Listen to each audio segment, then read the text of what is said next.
speaker today is Mr. Oluwapelumi Akinola, ACIPM, MSc, AITD, ACIHRM, FIMC, CMC, is a licensed, certified, and award-winning human resource professional with a distinguished reputation for advancing organizational performance through strategic human capital management.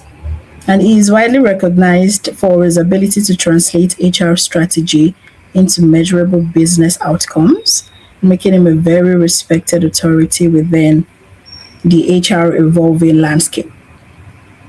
And he is also a very networked, a highly networked professional with strong collaborative experience or influence. He is actively engaged across several prominent HR communities and professional platforms, including HR Talent Hub Nigeria, HR Foundry, HR Global Partners, and the Association of Elite Human Resource Professionals. And currently within AEHRP, he is the co-vice chairman of the Learning and Capacity Development Committee, where he is playing a very pivotal role in shaping learning strategies and capacity building for over 985 HR professionals globally.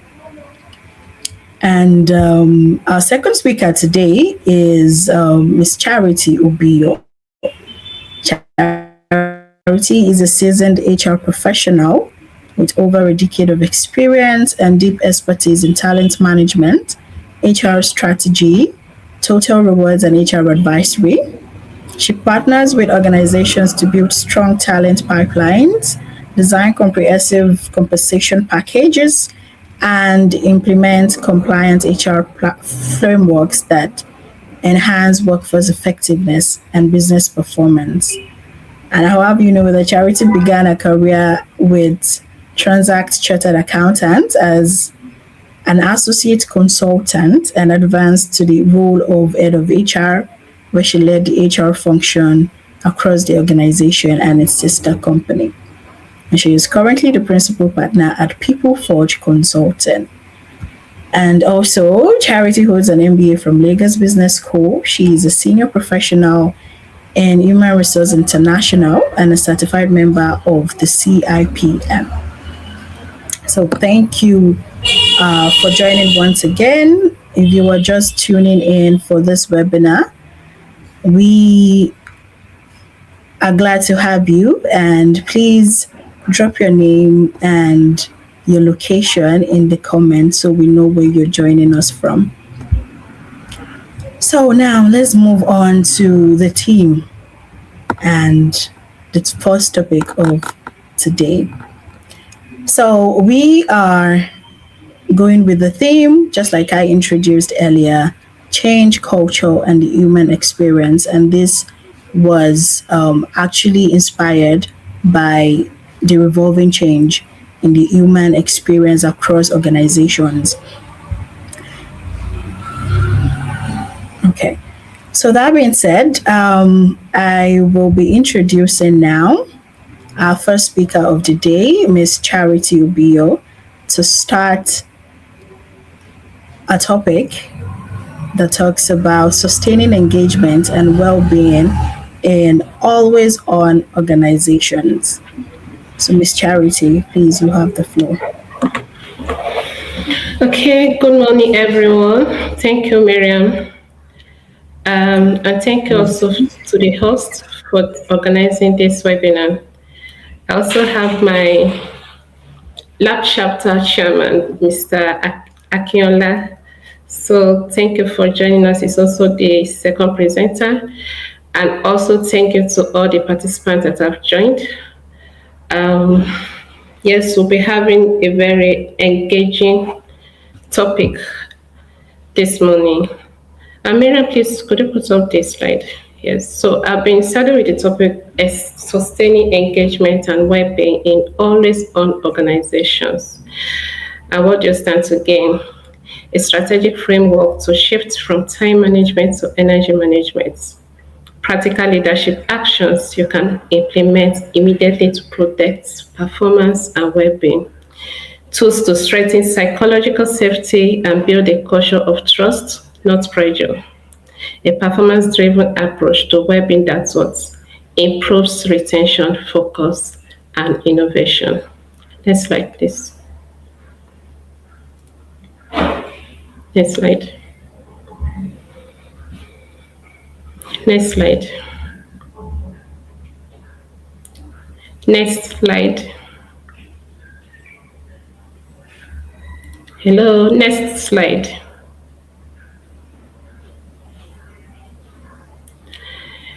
Okay, so before COVID, we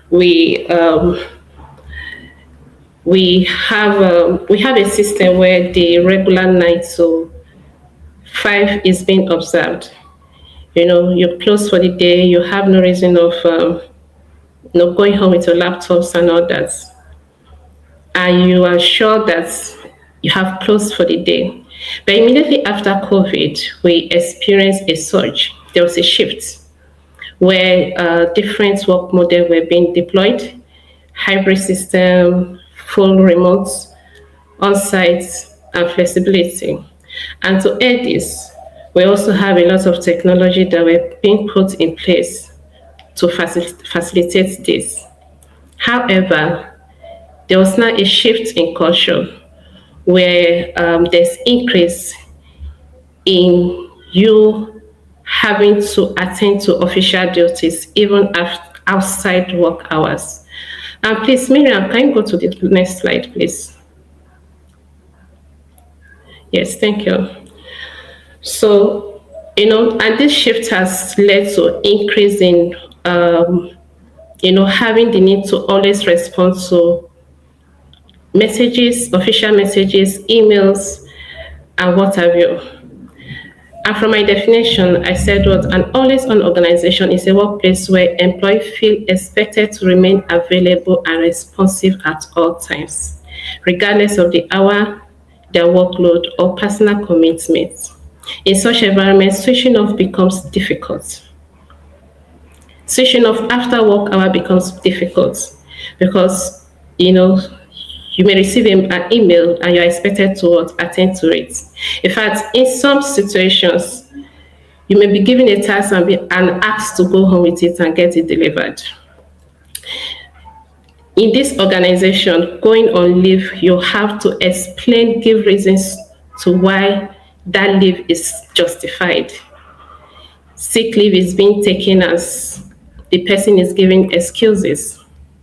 Work extends beyond office hours and into personal time, leaving little opportunity for genuine rest, growth, and recovery.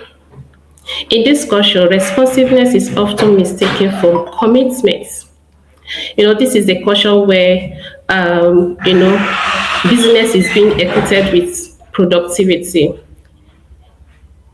not outputs. Next slide, please. And what are the elements of this culture? After hours communication expectations, you are expected to respond to emails. In fact, it has become a norm where even weekends are not observed. They are not respected. You are on leave. You are expected to also attend to emails. You are expected to join meetings. You are expected to deliver on some tasks, even while you have effectively handed over those tasks. There's blurred boundaries between work and personal life. No time for personal commitments.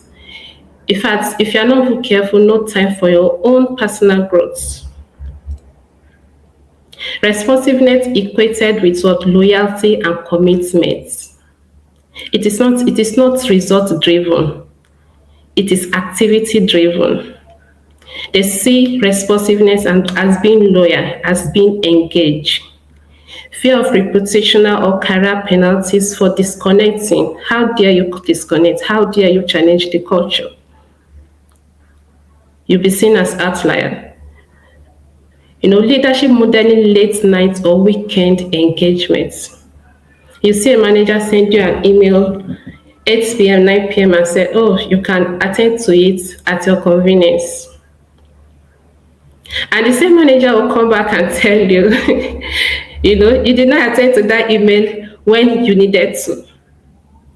I've had a scenario where somebody in a banking sector complained that his line manager called him and asked him to fix some things on a Sunday morning, yes. And he just told him that, oh, sorry, I have engagement, I'm already engaged for the day and all those things. But according to him, he still went back the following day, which was on Monday, to fix that issue. But it was held against him during appraisal. So in this kind of culture, these are the things you see.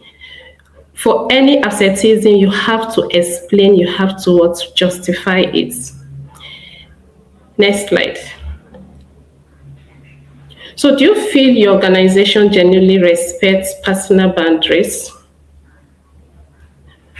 Where there's respect for your annual leave? Work hours is work hours. I want to see your comments. You can just type yes or no. Next slide, please. Thank you. So according to Microsoft, these data are valid and reliable. It shows that traditional 9 to 5 workday is increasingly disappearing.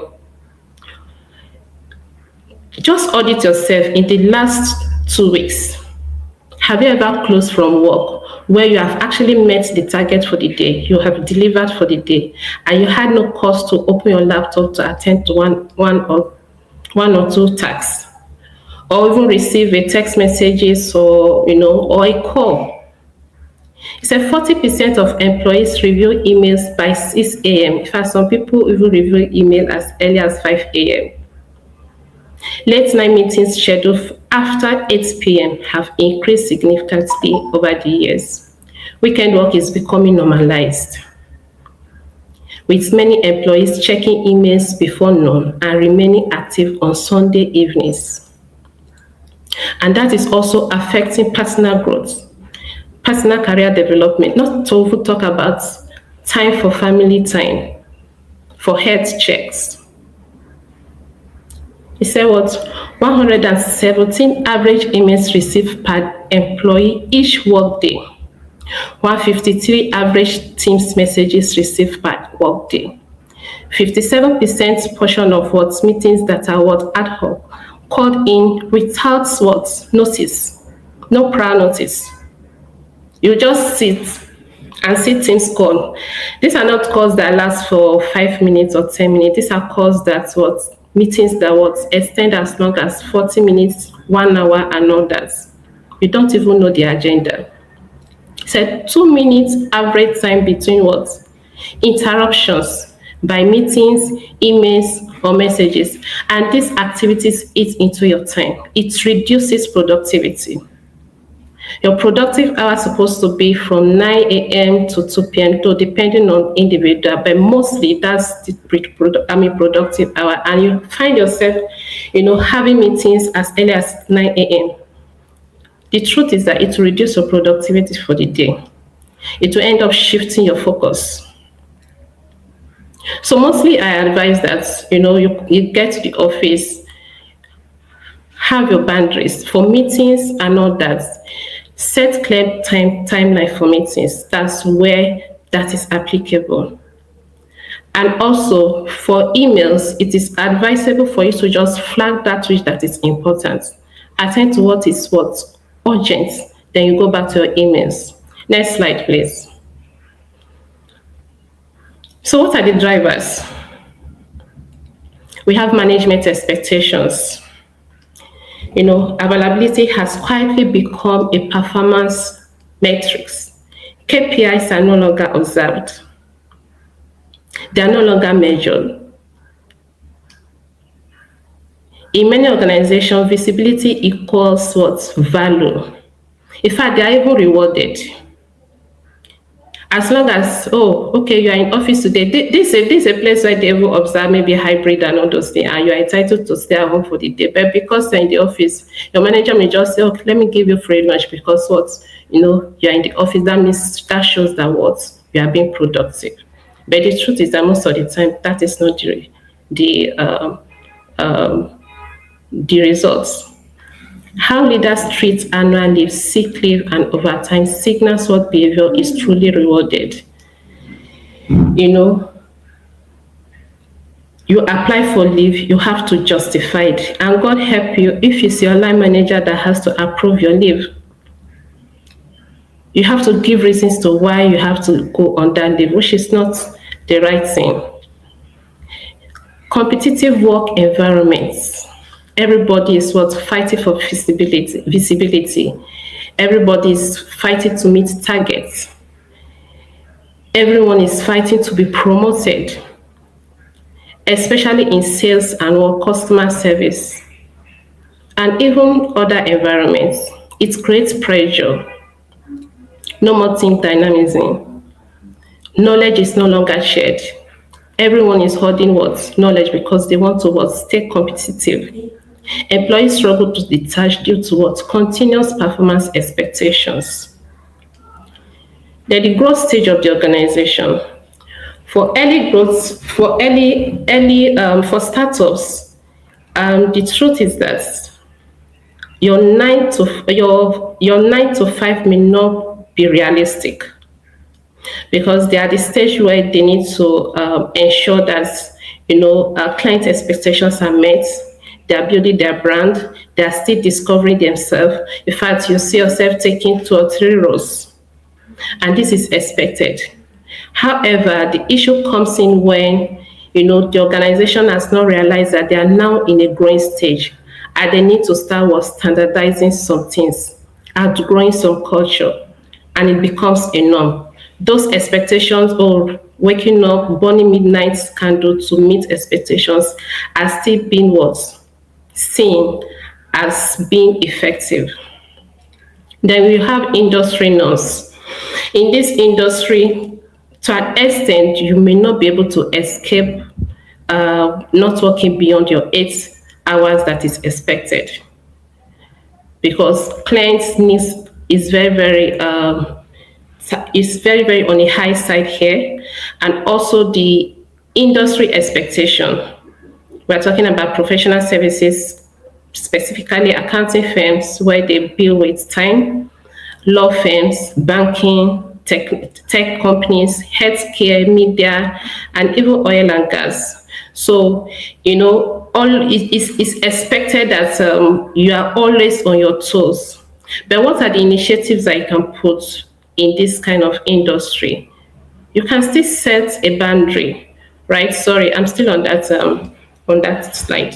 You can still set a boundaries where you ensure that there's a timeline where people go on leave and their leave is being respected.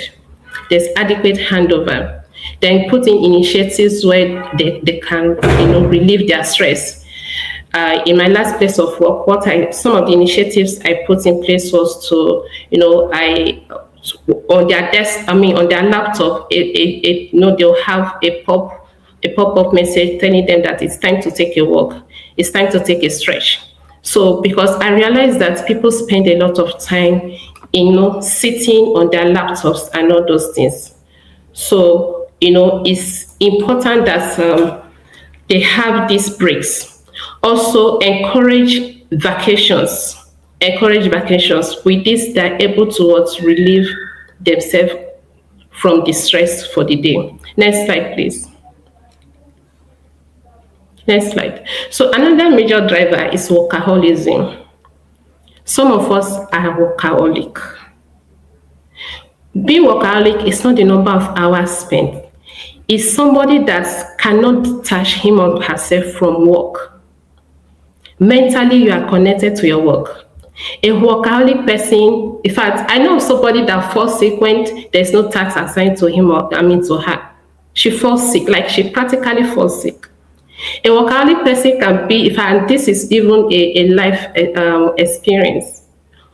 The person was on admission, on a sick bed, being managed for stress, right? And she was with her laptop working. And to her, it's like, oh, if I don't deliver this task, everything will get loose, and it will tell a lot on the company. Most of us sometimes we feel like if we are not there to get that thing done, things will go wrong. The truth is that the company will survive. And this particular person, they had to seize her laptop and her phone. And that thing that she thought, oh, if it's not done and not, nothing happened. Nothing. A workaholic person who prioritizes the work than his own health. Even on leave, a workaholic person will find tasks to do. And why am I bringing this? Once these people grow into the manager level stage and all those things, they don't see reason why they'll send you a mail by 9 p.m. or 8 p.m. or after work, and you have no reason not to respond to that email because they have already seen it as a no. And these are the things that end up eroding the culture or turning to a culture, which is what the always on culture. Next slide, please. So what are the costs of always on culture? Mental fatigue and burnout. Burnout is real. I have experienced it firsthand. You can be so burned out that you will not be able to think straight. Initiatives will become so difficult. A task that you're supposed to use 10 minutes to deliver on, you are spending hours. You become irritated. And it is good for you, for managers to be trained on what signs of burnout, because some you say that, oh, you think it's village people. No, they are actually displaying burnout.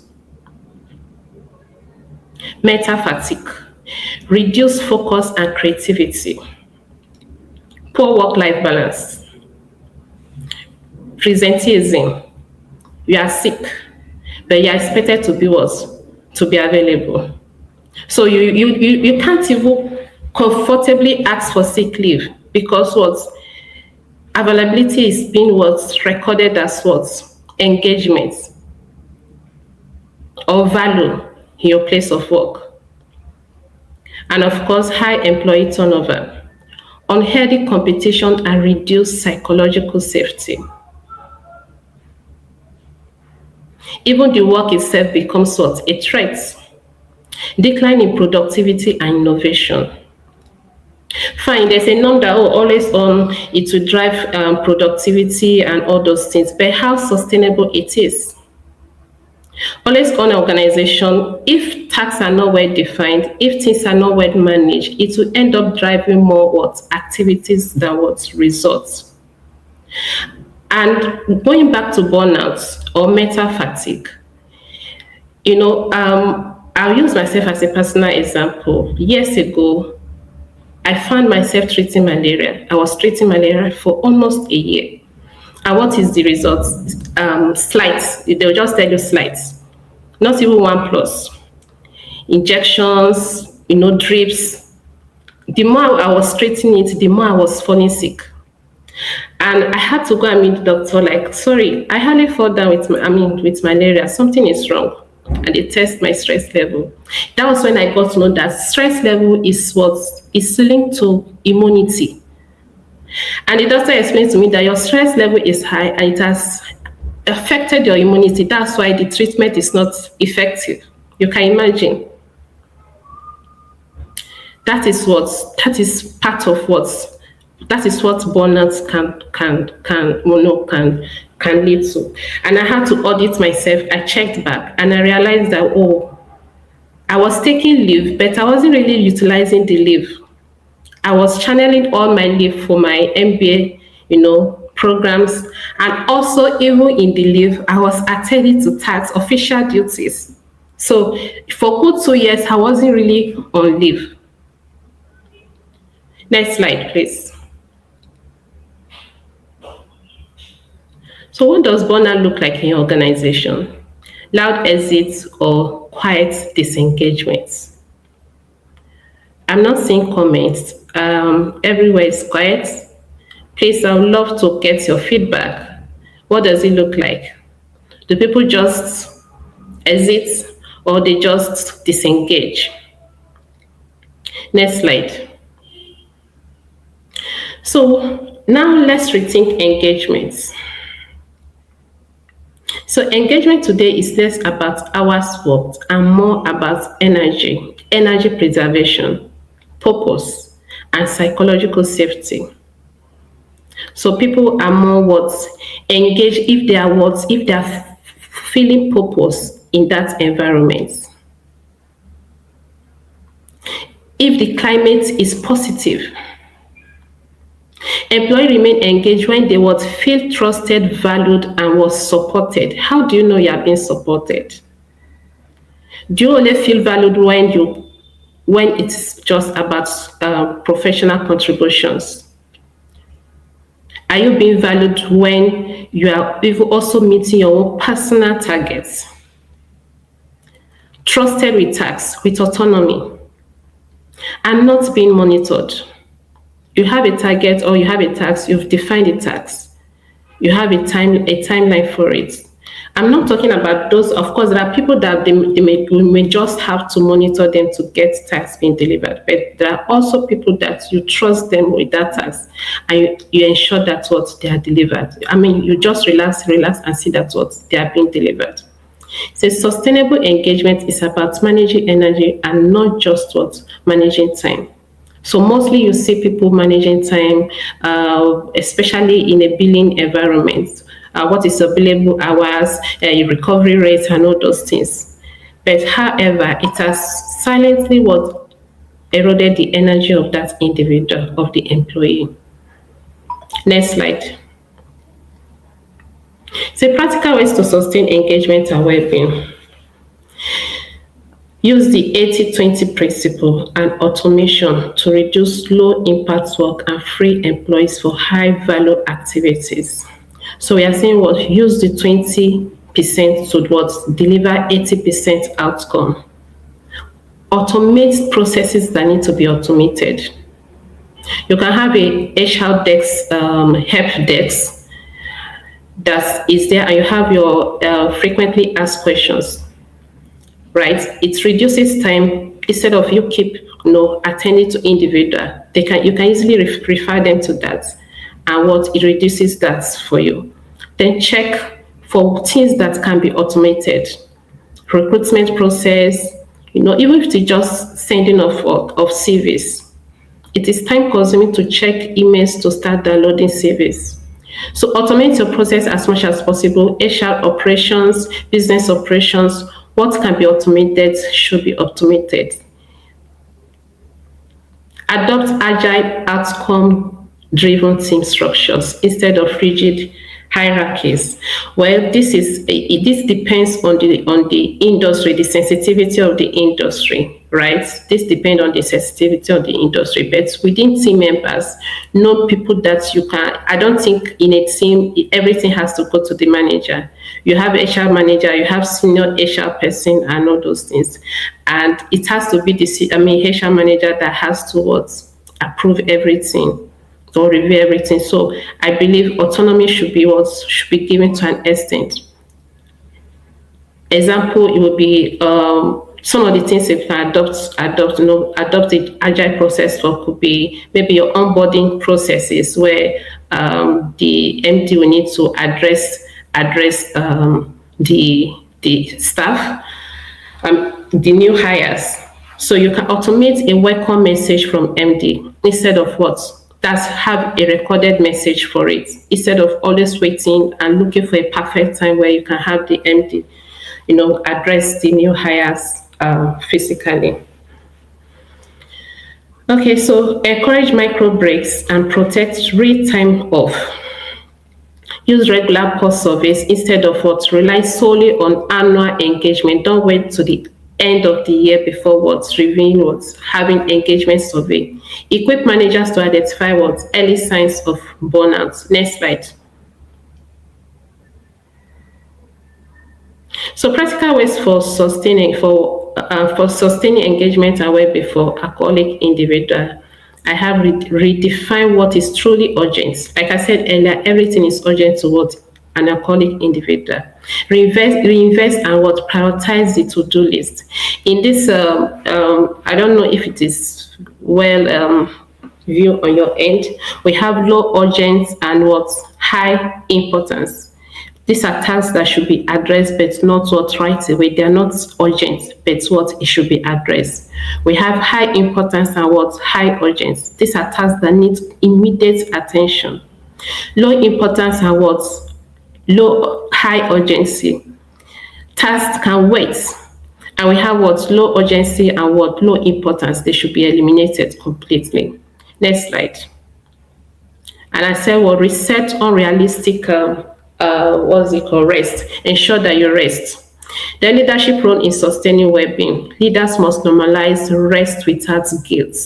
A leader should lead by examples. People should not feel guilty taking sick leave.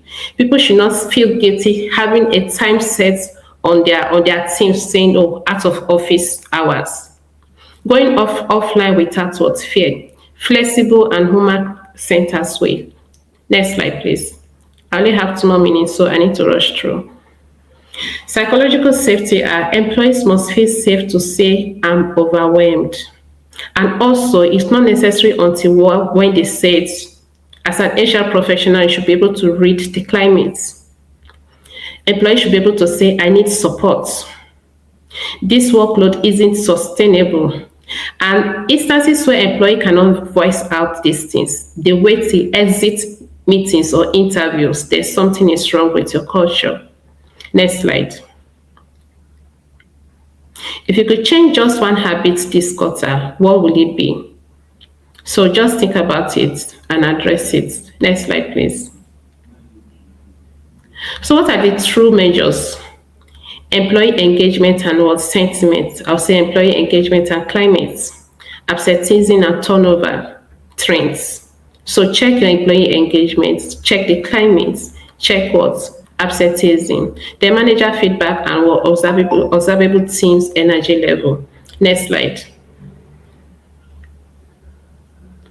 In conclusion, organizations that drive long-term are those that protect human energy, respect boundaries, and build cultures grounded in trust and care. Wellbeing is no longer optional. It is a strategic driver of performance. The organization that succeeds tomorrow will what? Understand that people are not machines, and engagement cannot survive what? Exhaustion. Companies that ignore this reality risk losing top talent and facing what? Rising costs from burnout, turnover, and what? Still innovation. Thank you very much.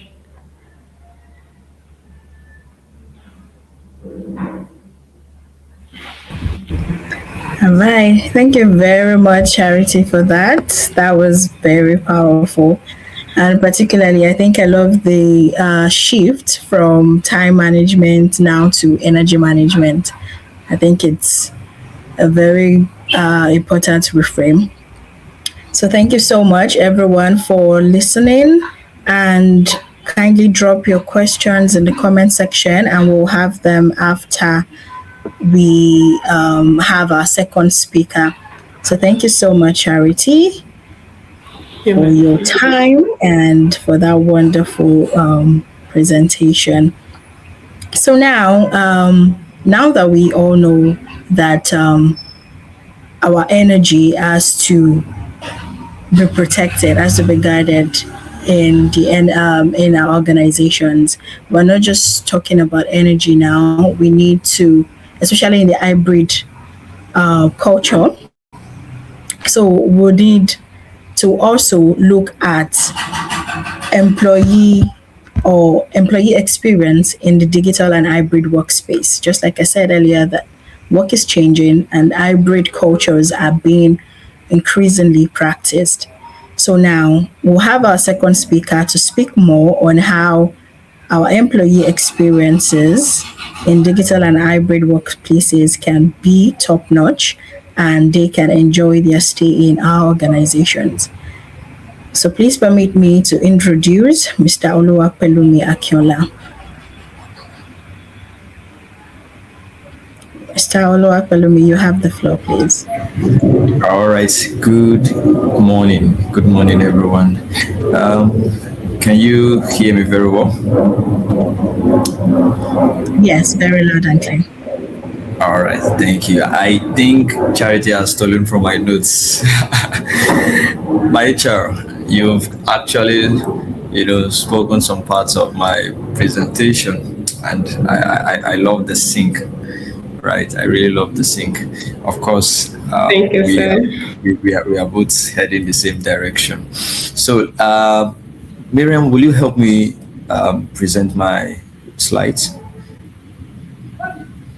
Okay, Yes. let's start. Yeah. All right, fantastic. Thank you. I'll try to also keep to time. So, um, our focus of discussion this morning is employee experience in digital and hybrid workplaces. Okay, so there are certain things that has happened in the world of work that has led to transformation in how work is being done in our world today.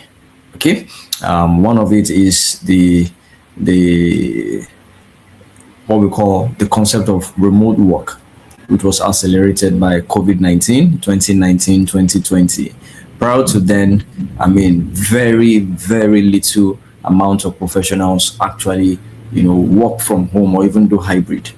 But after COVID, especially in this part of the world, we saw and experienced that transformation that now people began to work from home full time.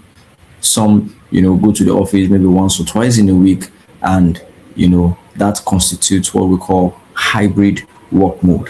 We also see the rise of hybrid models across some industries. Yes, some industries you need to be physically present in the office. In manufacturing, for those who work in factories, you have to be there. Healthcare, right? You have to be there physically.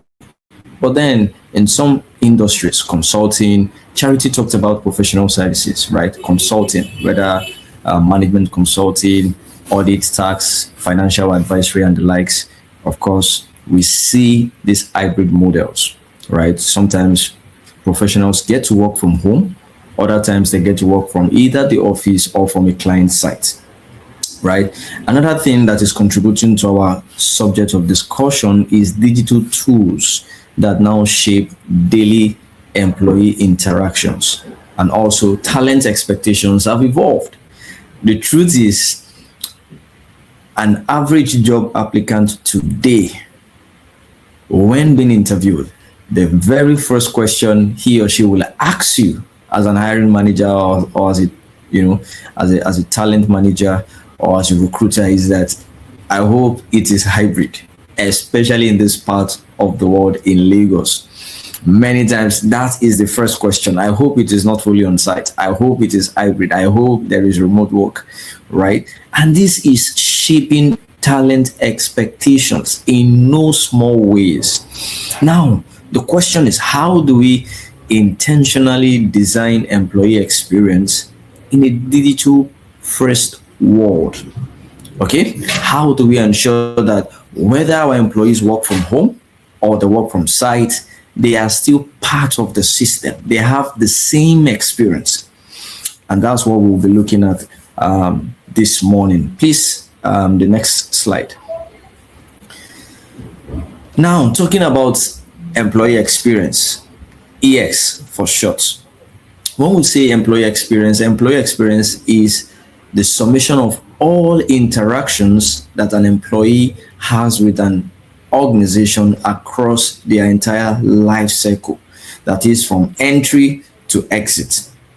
And these interactions include interactions with the physical environment. For instance, your office is on the 5th floor, on the 10th floor of the building.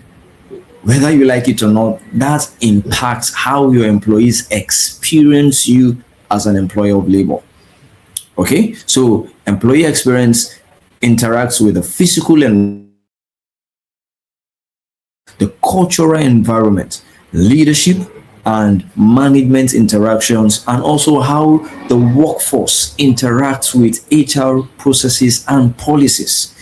The goal is not for HR to just draw up documents, draw policies, and just dish. Be careful to understand how the workforce, the employees, interact with these HR policies and processes, and also get feedback to see how we can fine-tune here, fine-tune there, to make them have a work with us. Does it not amaze you that some employees even work in certain organizations for less than a year, despite leaving, maybe because they had to, relocate to another city or another state, or even go for maybe their masters or something. They still talk about that organization as if they were there for like 10 years. Why? It is because of their experience, right?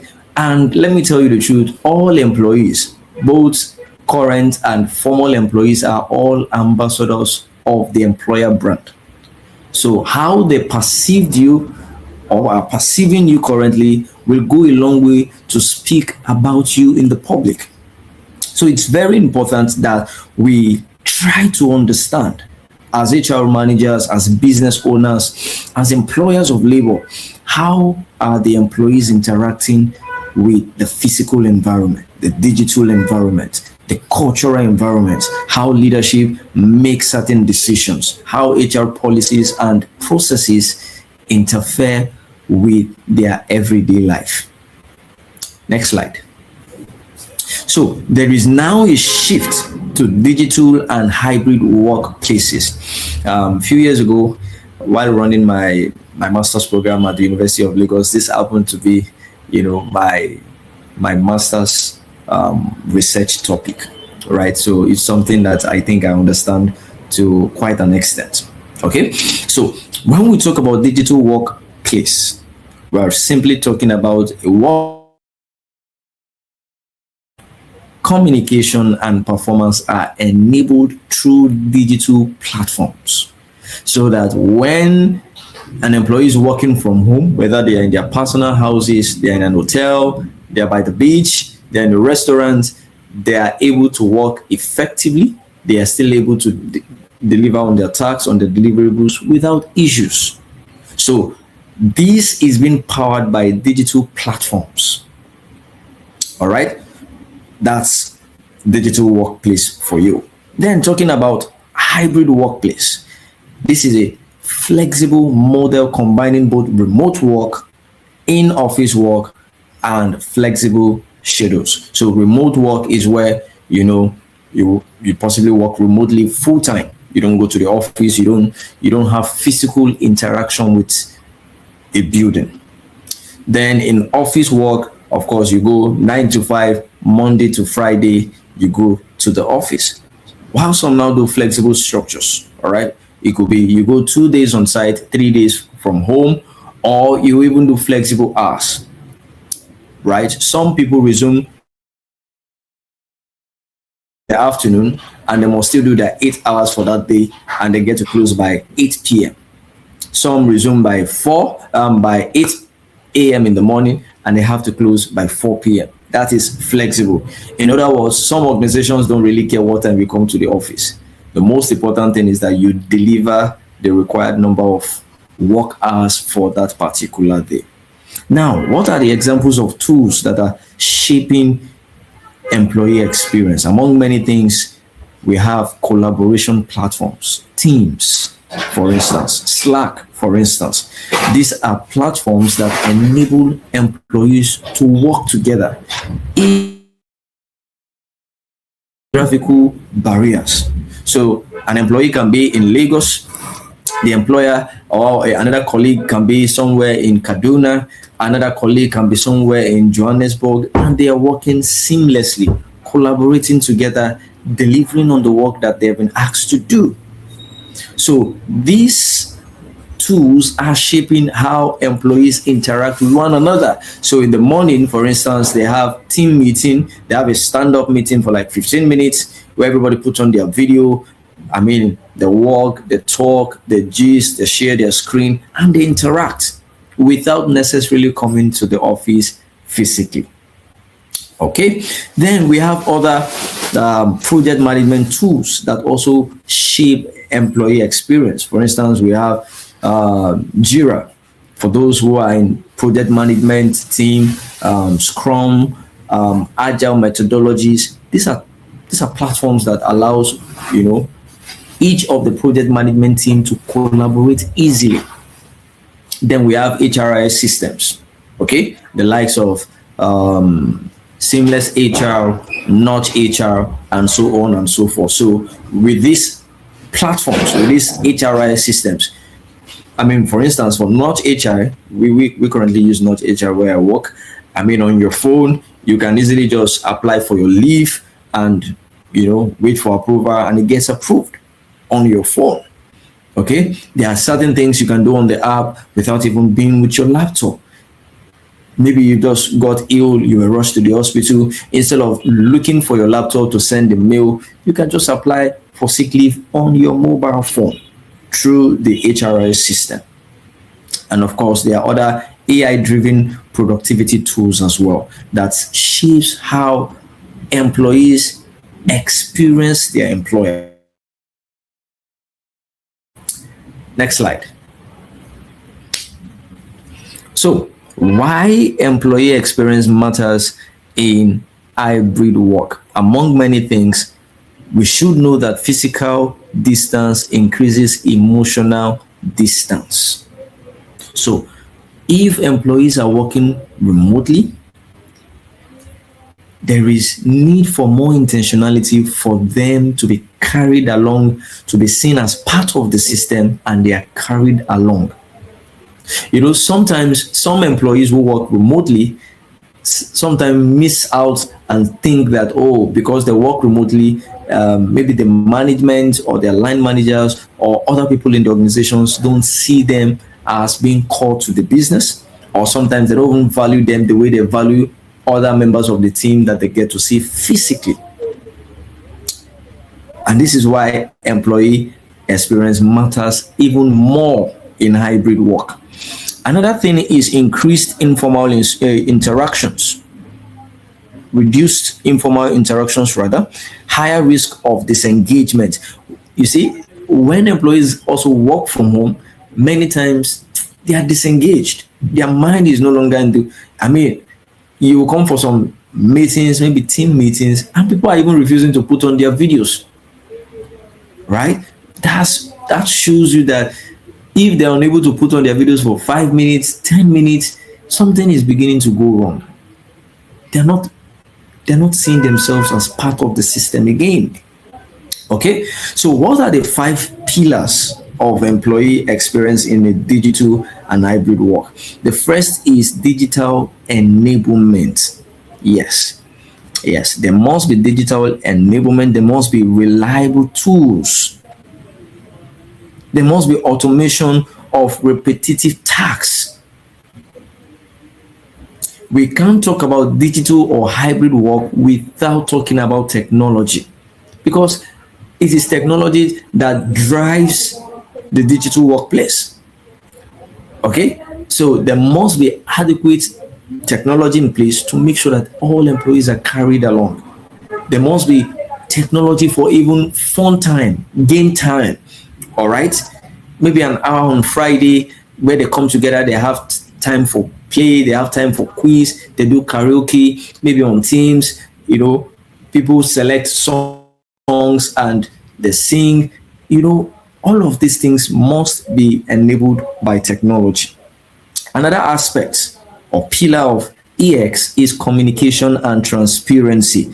When your organization is operating a hybrid work model, there is need for clear expectations, clear communication, regular updates. Yes. See, I must also say this on the side. Many employers of labor are scared of remote work because a lot of employees have also abused remote work. And this is both for male and female, right? Some female, instead of working from home, when they work from home, Maybe they go out to do pedicures, manicures, stay in the salon, and they don't get their job done. For the male folks, sometimes they are watching their favorite match and they don't get their job done simply because they're working from home. So when people are working from home, there must be clear expectation. This is what we expect you to deliver, and we expect you to turn in this particular task by such a time or date. Next is culture and belonging. There must be inclusion across all locations. There must be. There must be. Whether people are working from Lagos or any part of the world, they must feel as being part of the system. They must have this sense of belonging. Okay. Next is well-being and work-life integration. Well-being and work-life integration is very, very key. We must learn to manage the workload. I love what Charity was saying, during a session. She was saying, in remote work, sometimes people don't know the workload that comes with remote work, because the people at the other end, they just assume that you have the whole day to do the work. So they can just contact you at any time, 4 p.m., 8 p.m. We need you to do this. We need you to approve this, make these corrections and send back to us. And that increases the workload and the pressure that comes with remote work or hybrid work. So there is need to make well-being, work-life integration a priority. And last but not the least is performance and growth. There must be clear KPIs. There must be clear KPIs. There must be continuous learning pathways. Because, for instance, for an on-site job, when you have a particular blocker or challenge, you can easily just walk up to your colleague's desk and say, hey, please, can you put me through this? And they will help you fix it. But now in a remote work, you have to possibly schedule a time, fix an appointment, to meet with that your colleague, to walk you through something and all of that. So there must be intentionality around continuous learning. And there must be clear KPIs. There must be clear KPIs. Okay? Very, very important. Next slide, please. Now, these are some of the common challenges in hybrid employee experience. Of course, there's proximity bias. All right. Some people who get to work from the office, they are seen to be more productive. They are assumed to be more productive because you get to see them working in the office, running, from first floor to second floor, moving about, carrying things, and they are perceived to be more productive than folks who work remotely. So we must be careful of that. Again, there is also the challenge of digital fatigue. Okay. Another third one, which is one that even scares me the most, is meeting overload. I mean, you can be in one meeting for 2 hours. The moment you are done with that meeting, you are being dialed in on Teams to another meeting, and you're like, goodness, this meeting doesn't really require 1 hour. Can we just, if we were meeting physically, we wouldn't waste much time like this. Okay, so meeting overload is also a challenge that we must take note of and find a solution to. There's also the tendency for isolation. When people work remotely for too long, they begin to lack human relation skills, and they begin to isolate themselves from the system. The only thing they just want to do is get their job done, deliver their tasks, submit their reports, and that's it. We must also be careful about isolation. Inequitable access to opportunities is also a tendency. And lastly, poor onboarding experience for remote hires. So the way an on-site employee would have, felt the onboarding. You are being walked from one office to another, from one floor to the other. You are being introduced from one unit, customer service, to IT, to operations, to compliance. You don't really sort of get that in a remote context. Okay, you don't really get that. You don't really have one-on-one meeting with everybody. You don't get to see them physically in a remote context. Yes, you can have a chat with them over Teams or online. You can even have a call with them, but the same experience is not obtainable in an on-site environment. Okay, so how do we go about designing a strong digital onboarding experience? All right, and these are a few recommendations. Number one is pre-onboarding engagement before day one. That shows intentionality. That shows that you are expecting the person the following day. Okay, either through a mail, you communicate to the new hire, or through a call or a text. Okay, it begins to create this sort of expectation, this sort of I love this energy, they can't wait to have me. Okay, number two is having a structured, either a 30 days, 60 days, or 90 days plan for onboarding, depending on the role, depending on the level, depending on the person's responsibilities. Okay, you can structure it. I mean, this does not hinder the person from delivering on their job. Some employees are attached to what we call peer bodies when they resume into a new environment. A peer body is someone who has been in the system for long, who will walk them, through the system, take them along, walk them through the facility, take their questions and things like that. So you can have a structured plan for onboarding. There's also virtual mentorship, cultural immersion sessions, and again, clear role expectations.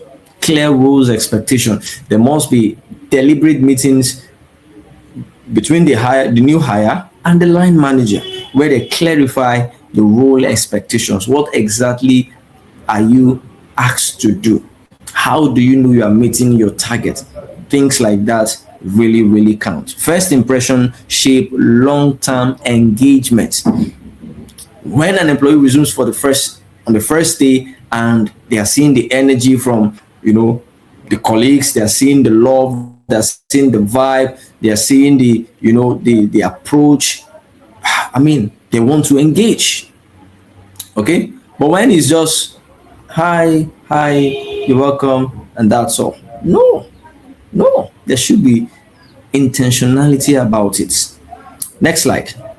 As I begin to wrap up. Okay, now the role of leadership in hybrid workplace. There must be a shift. Okay, there must be a shift. Leaders must shift from monitoring presence to managing outcomes. So you don't assume that just because an employee is not in the office physically, he or she is not doing what he or she has been employed for. No. Stop monitoring presence. Manage outcomes. Manage results. Okay? There must also be a shift from controlling to trust-based leadership. Sometimes sometimes in a remote environment, there seems to be some sort of controlling. Where are you? Are you online? And when you message somebody and within 2 minutes they don't respond, you begin to think that they're not really with their laptop, they've gone to do other things. No, the goal isn't control. The goal should be trust-based leadership. Okay, and how do we build connection in a distributed workplace? One is to have structured check-ins. There should be a time for HR to check in with new hires. There should be a time where line manager checks in with the new hire. There should be a time where the peer body also checks in with the new hire. There should be structured check-ins. There should be virtual town hall meetings, digital recognition platforms, hybrid team building activities. All right, intentional no meeting days. There should be days that there are no meetings. Yes, there should be intentional no meeting days. We must not have meeting every day of the week, 1 hour, 2 hours. No. There should be intentional no meeting days. All right, where people can breathe, can do their actual job, and also build human connection with their colleagues. Next slide. All right, so technology as an experience enabler. Technology would simplify work, it will reduce friction, it will improve collaboration, it will provide real-time feedback, enable data-driven decision. So when we talk about digital world of work or even hybrid work, technology remains a major enabler. Yes. And let me tell you, bad tech equals to bad employee experience. Yes. If, for instance, employees have to, clock in on a particular application, and every day you have to click the application like 4 times before you're able to sign in and clock in, that is already affecting the employee's experience. Okay, so bad tech equals to bad employee experience. Then we go ahead to measure employee experience in a hybrid work environment. And how do we do this? There are some metrics you can consider. Most especially because of our time is employee engagement score. Okay, you can design a survey, a form that will give you feedback, and employees are able to tell you that based on the questions you've asked and my responses to this question, this is where I am in terms of employee engagement.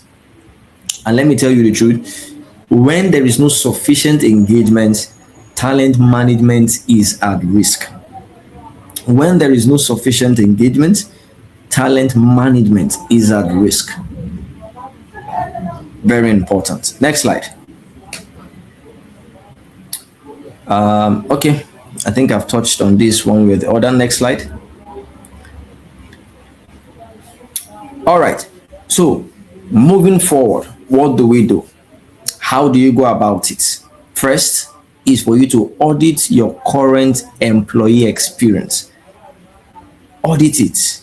Review and assess your current employee experience. If you're an HR in your company, if you're an employer of labor, find out what is the current employee experience. Are the employees enjoying the world of your workplace, or they are just enduring it? Do they really like to work in the office? Are the spaces too tight? Are the lights too bright? Okay, ask them these questions and get feedback. Are the chairs bad? Are they too high? Are they too low? Does the dining space, enable them to interact during lunch? These are some questions we want to ask ourselves. Audit your current employee experience. Next is for you to identify friction points. Identify friction points, whether it's in the area of at a unit level, departmental level, or even at project level. What are the conflict or friction points? Next is for you to redesign policies and digital processes that will enable people to interact even more. Some policies are so stifling employee engagement that staffs of the same or employees of the same gender cannot even hug or even shake themselves. Okay? And some of these policies don't even allow employees to breathe. We need to redesign our policies. Next is for us to train leaders. And lastly, continuously measure and improve on employee experience. What do you do when members of staff are celebrating birthdays? What do you do when a staff member is getting married? What do you do when a particular member of staff loses a loved one? Maybe a spouse, a child, or the parents. Do you show up? Do you turn up? Do you represent? Do you show them that they have a family outside of their biological family? How do they experience the office? All of this thing goes a long way into employee experience. All right, next. I think this is where we wrap it up. Yes, these are some 10 simple practical practices to increase employee engagement in a hybrid workplace. I won't go into details so that we can wrap it up very, very soon. So what do? You establish clear expectations. Very, very important. Expectations must be clarified. Expectations from the employee and expectations from the employer must be clarified. KPIs must be smart. Number two, you must schedule regular check-ins. I've talked about that. All right, check-in from both line managers, HR, peer bodies, and so on and so forth. Number three, recognize contributions publicly. When people go beyond and above in meeting their targets, celebrate them, recognize them. Okay? Create equal visibility for both remote and on-site staff. Equal visibility. Sometimes employees who work on site get to be more visible, but no. Find a way to structure it that both remote staff, on-site staff have equal visibility. Next is to encourage flexible work schedules. Also promote social interaction. You must promote social interaction. Employees should be able to relate with one another. They should be free to bond. Okay? Next, use pulse surveys and act on feedback. Even if it's on an annual basis, get feedback on employee engagement. Let the employees tell you how they are feeling, how they are perceiving the HR policies or the company's policies, practices, and processes. Support continuous learning, protect well-being, and lastly, which is very important, train leaders for hybrid management. Train leaders, middle managers, line managers, train them for hybrid management. All right, I will stop on these notes and hand over to Miriam.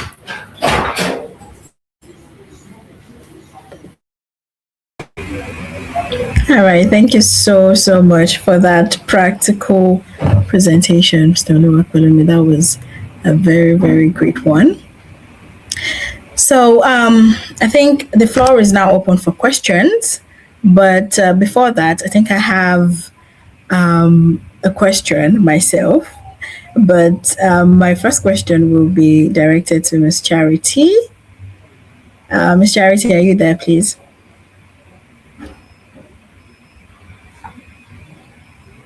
Yes, please. All right.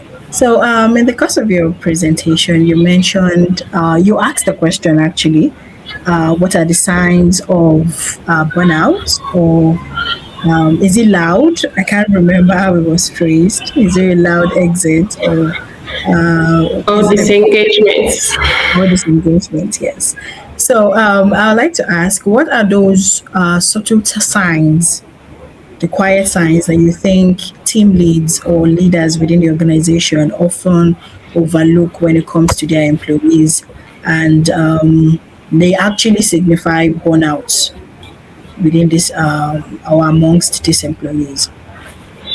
Yes, so some of the salient signs I will mention would be when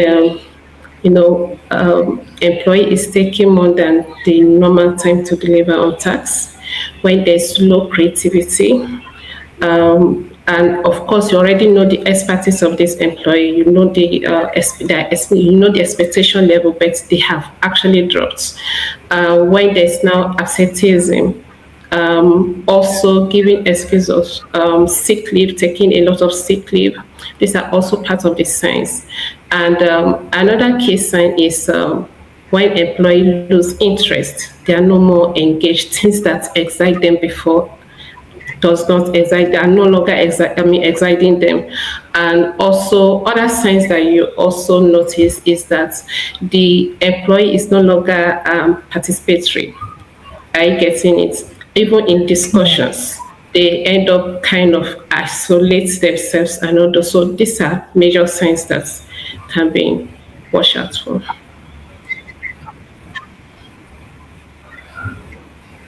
All right. Thank you so much for that. So our listeners, our participants, please, you can start dropping in your questions now, and we'll be so glad to have them. Mr. Oluwapelumi, I also have a question for you.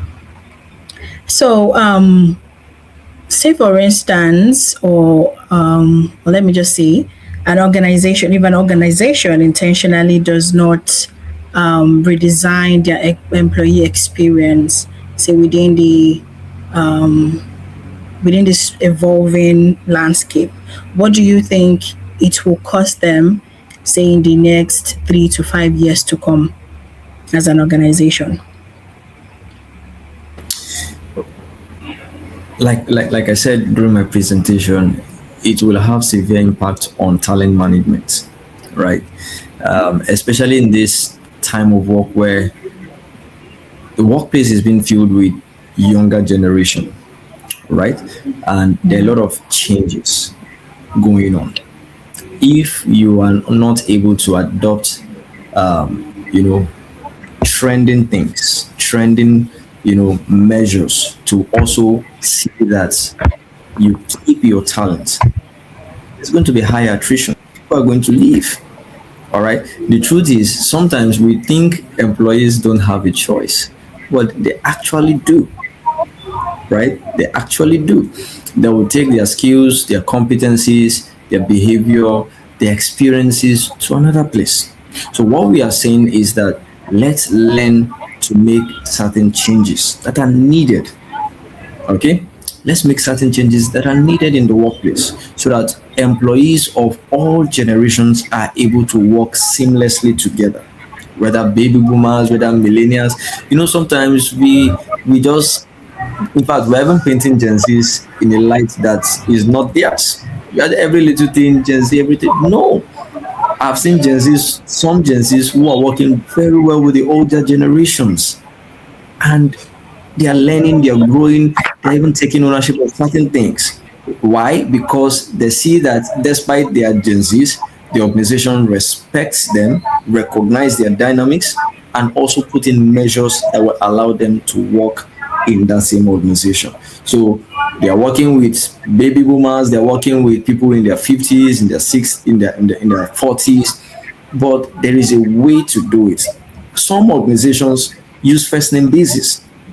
Why? Because Gen Zs don't have the time to be calling you Dr. Professor Chinwe, this one, Mr. Akiola. No, they don't. They just want to call you by your first name and just move on. Yes, we're not just saying call people by their first name and just disrespect them. There's a way you can call someone by first name that will still communicate respect. Okay, but that allows younger generation to be able to work well with the older generation, so they don't begin to look for titles to attach. Oh, managing partner James or associate partner. No, just hi Clinton, hi James, hi Charity, first name basis, and it allows all generations in the workplace to work seamlessly together. So that's what we are saying, that we must continually make improvements that will allow us to adopt or adapt to the times that we are in. During COVID, some organizations did not close down, especially professional services. Some of them did not. Some did not have pay cuts. Everything just went on seamlessly. Why? Because they're already doing certain things that allow them not just to adapt to the change, but to also thrive in that change. Yeah. All right. Thank you so much for that. Thank you so much. So I think our comment section is so quiet today. So I think both our speakers did a very great job. I think you covered the topic comprehensively, being that no questions are even coming in. So thank you so much once again for the amazing and wonderful presentations.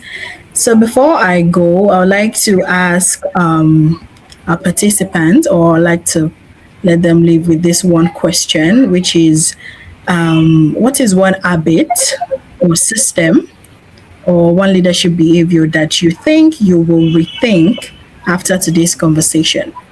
So I'll leave you with that, and you reflect on it, and you start to how do I put it now? You start to initiate that change from you. All right. So that being said, I think we have come to the end of today's webinar. Thank you so much, our speakers, for being amazing, for being so comprehensive and practical about your presentations. And thank you so much, our listeners from Lagos, from across everywhere that you're listening in from. Thank you so much. And do not forget that this webinar, alongside every other webinar that we've hosted, will be on our YouTube channel. So in case you missed any part or you would like to have a rewatch, please just go to the YouTube channel and check, watch, and I'm sure you'll learn a great deal from the series. So thank you once again.